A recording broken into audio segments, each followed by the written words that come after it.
17 décembre 1914.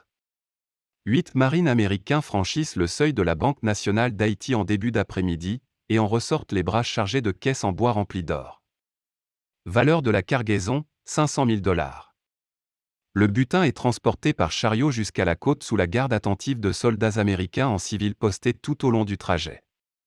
Une fois le rivage atteint, les soldats embarquent la cargaison et rejoignent à vive allure une canonnière stationnée au large.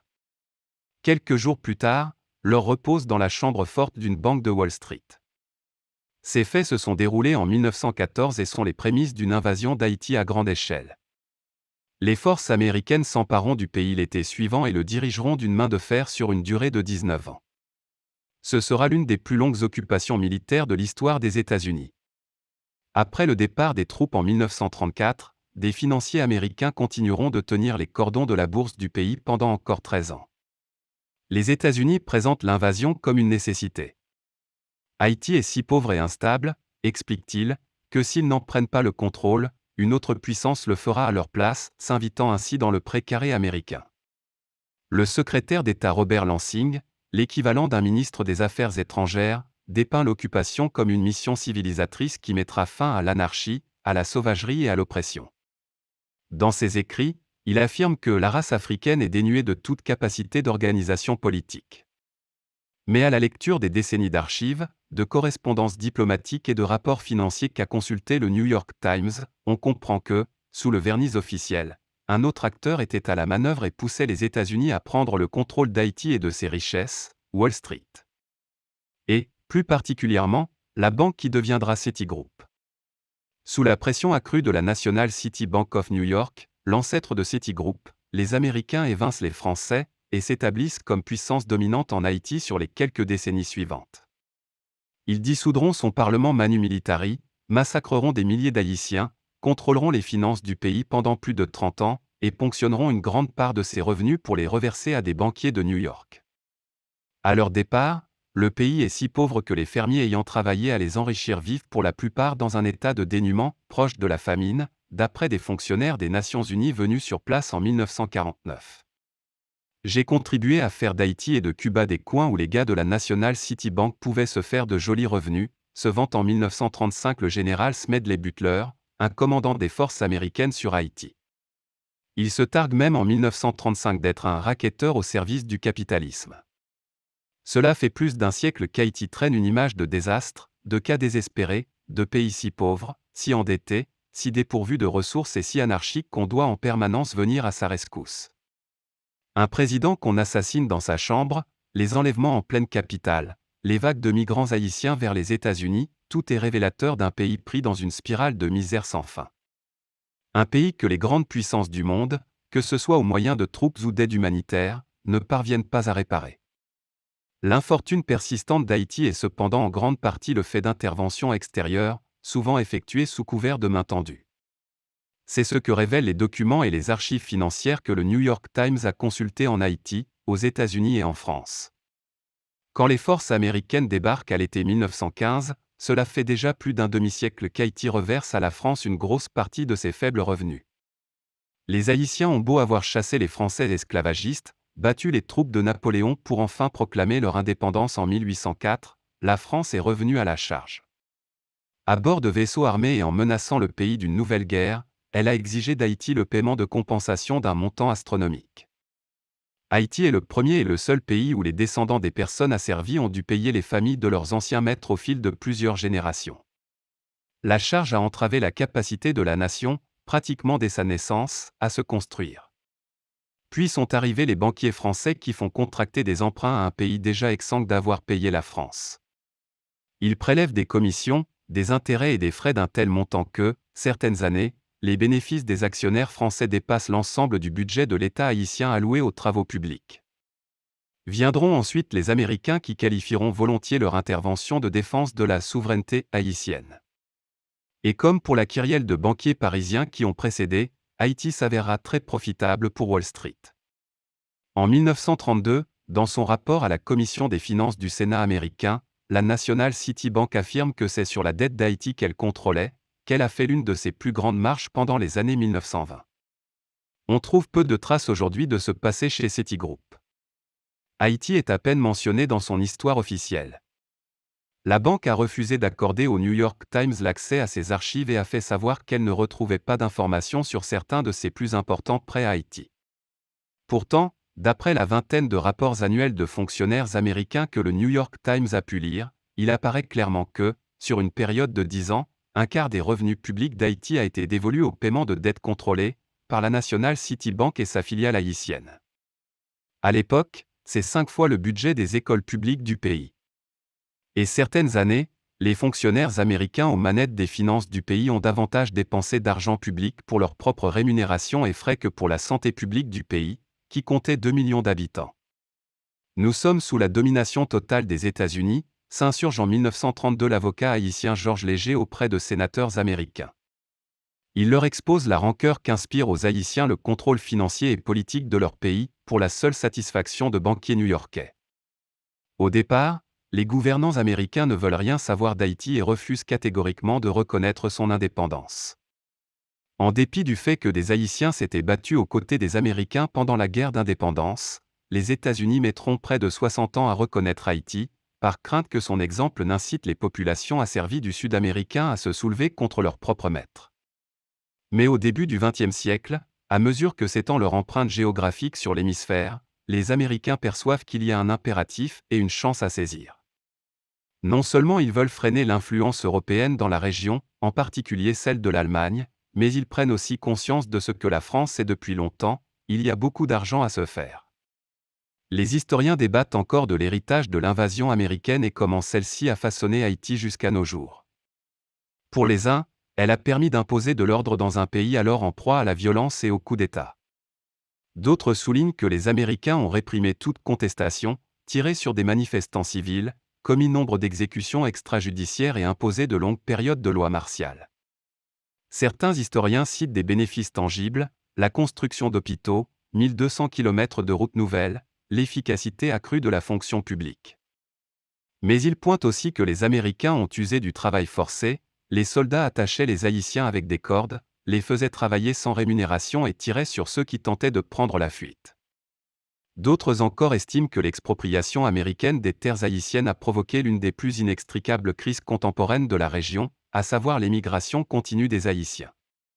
Quand des experts des Nations Unies se rendent sur l'île à la fin des années 1940, peu après la fin du contrôle financier américain, ils trouvent une nation appauvrie dont le retard est encore plus marqué que celui des autres pays et territoires de la région. La plupart des villes n'ont ni rue pavée, ni éclairage public, ni égout. À peine un enfant sur 6 est scolarisé. Les financiers américains avaient été si obnubilés par le remboursement des prêts d'Haïti, y compris ceux que les États-Unis avaient imposés en dépit d'objections véhémentes, qu'une commission d'enquête sur l'occupation nommée par le président américain Herbert Hoover mettra en doute la sagesse de cette ligne de conduite. Il aurait sans doute été préférable, lit-on dans le rapport de la commission publié en 1930, de conserver plus d'argent à l'intérieur du pays, où l'expérience montre qu'il en a grand besoin. Plus d'un siècle après le débarquement des soldats américains, l'ombre des États-Unis plane toujours sur la vie politique haïtienne. Après l'occupation, Washington y a soutenu une série de présidents, dont les Duvalier, dictateurs de père en fils pendant près de 30 ans. Jovenel Moïse, le président assassiné dans sa chambre en juillet dernier, avait lui aussi reçu le soutien public de 2 présidents américains, en dépit de l'avalanche de preuves d'abus de son gouvernement et de la colère des opposants à son régime autocratique. Lors de sa démission l'an dernier, l'envoyé spécial des États-Unis en Haïti Daniel Foote a dénoncé les mauvais traitements subis par des réfugiés haïtiens, tombés sous le fouet de gardes-frontières américains. Une autre de ses remarques a fait moins de vagues, il soulignait les conséquences désastreuses de l'ingérence étrangère en Haïti. Ce que nos amis haïtiens veulent vraiment, et ce dont ils ont besoin, c'est l'opportunité de tracer leur propre voie, sans que l'étranger ne tire les ficelles, écrit-il. Prenons de la hauteur, conseille en 1826 le sénateur de Caroline du Sud, Robert Hayne, à ses collègues députés américains. L'indépendance d'Haïti est un sujet que la paix et la sécurité d'une grande partie de notre Union nous interdit d'aborder. Haïti, la première nation du monde moderne née de la révolte d'esclaves, inquiète les planteurs esclavagistes du sud des États-Unis depuis bien longtemps. Monsieur Hayne est un porte-parole idéal, ardent défenseur de l'esclavage. Il a vu le jour sur une plantation rizicole et a fait travailler jusqu'à 140 personnes asservies. Il était procureur général de la Caroline du Sud, un État esclavagiste, lors d'une révolte menée par Dinmark Vesey, un esclave affranchi originaire des Antilles. Et comme nombre de ses contemporains, M. Heine est convaincu qu'une reconnaissance d'Haïti, ne serait-ce qu'un simple débat sur l'esclavage, reviendrait à mettre en péril nos intérêts les plus chers. Notre politique concernant Haïti est claire, énonce-t-il dans son allocution au Congrès.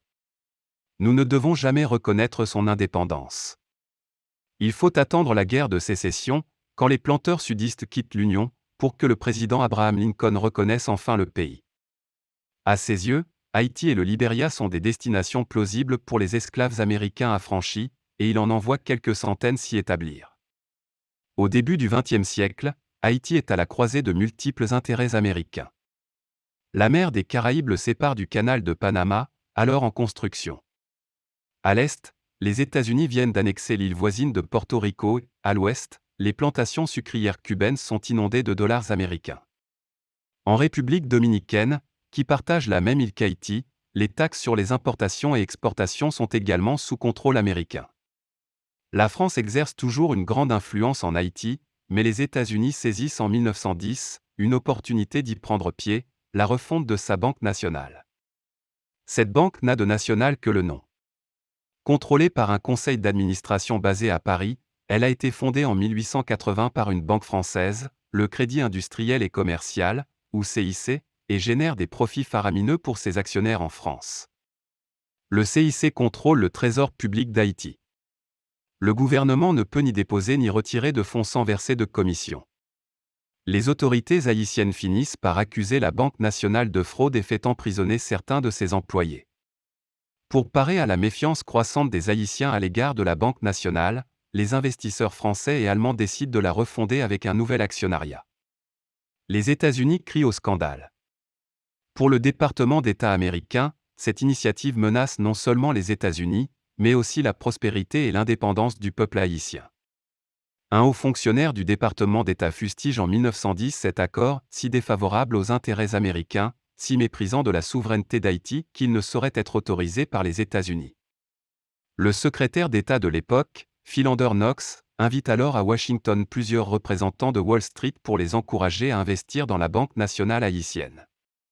4 établissements américains, dont la National City Bank of New York, achètent une part importante des actions. Une banque allemande monte aussi au capital. La plus grosse part de l'actionnariat demeure toutefois à Paris. Aucun Haïtien ne détient de participation majoritaire. Une fois de plus, la Banque nationale de la République d'Haïti est entièrement entre des mains étrangères. C'est la première fois dans l'histoire de nos relations avec les États-Unis que ceux-ci interviennent si ouvertement dans nos affaires, écrira l'historien haïtien Jean Corradin, ancien ambassadeur aux Nations Unies. Peu de temps après sa création, la nouvelle Banque nationale reproduit le schéma de sa prédécesseur. Elle prélève des commissions sur les dépôts et les retraits du gouvernement et génère d'importants profits pour ses actionnaires à l'étranger.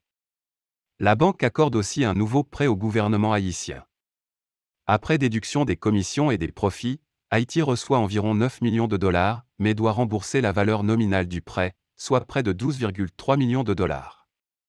Les Haïtiens se demandent alors quels politiciens ont été soudoyés pour qu'un accord aussi néfaste puisse voir le jour. La puissance de la banque est telle qu'un président haïtien demande ouvertement si son pays n'a pas renoncé à son indépendance.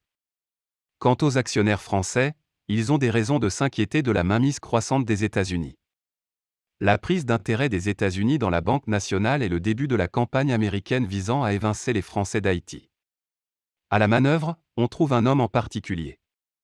Roger Leslie Farnham a été journaliste, puis lobbyiste, avant d'être recruté par la National City Bank en 1911. Sa mission, promouvoir les intérêts de la banque à l'étranger. Haïti est une de ses premières escales. Il parcourt le pays sur des chevaux de selle qu'il a fait venir du Wyoming, et devient bientôt la première source d'information du gouvernement américain en Haïti. Déjà bien connu à Washington pour avoir œuvré à convaincre le Congrès de choisir Panama pour la construction d'un canal, Farnham connaît bien les arcanes du département d'État. C'est un proche de William Jennings Bryan, secrétaire d'État sous le président Woodrow Wilson. Monsieur Bryan ne connaît pas grand-chose de la petite nation caribéenne. En 1912, il invite donc John H. Allen, dirigeant à la Banque nationale haïtienne et futur vice-président de la National City Bank, à lui dire tout ce qu'il faut connaître sur Haïti. D'après une description de leur échange par M. Allen, M. Bryan est surpris par ce qu'il entend. « Ma parole, imaginez ça. Des nègres qui parlent français, s'exclame-t-il. » Bryan a beau avoir affiché une certaine hostilité envers Wall Street lors de campagnes électorales, déclarant qu'on ne peut pas crucifier l'humanité sur une croix d'or, il se fie au conseil de Farnham. Les deux hommes ont fait connaissance à Washington et s'écrivent des télégrammes et autres lettres confidentielles. Leur proximité devient telle que M. Bryan se met à solliciter l'approbation de Farnham pour l'embauche de nouveaux collaborateurs au gouvernement. Farnham profite de cet accès privilégié pour pousser à l'invasion d'Haïti au bénéfice des intérêts commerciaux américains, et agite le spectre d'une mainmise allemande pour s'assurer de l'oreille de Washington. L'emprise de la National City Bank sur Haïti est en pleine expansion. Et Wall Street se met à geler les fonds qu'elle détient à la Banque nationale, pour faire pression sur les dirigeants du pays. Quelques mois plus tard, le département d'État adopte ce qu'il nomme le plan Farnham, qui prévoit la mainmise américaine sur les taxes haïtiennes sur les importations et les exportations, une source vitale de revenus pour le pays. Les Américains ne sont encore qu'actionnaires minoritaires de la Banque nationale, mais Farnham fera vite savoir au Congrès que la France est désormais trop accaparée par la Première Guerre mondiale pour diriger l'institution, de sorte que sa gestion active émane de New York. Le département d'État élabore un traité basé sur le plan de Farnham, et charge ce dernier de le porter à Haïti. Le traité fait bondir les députés haïtiens.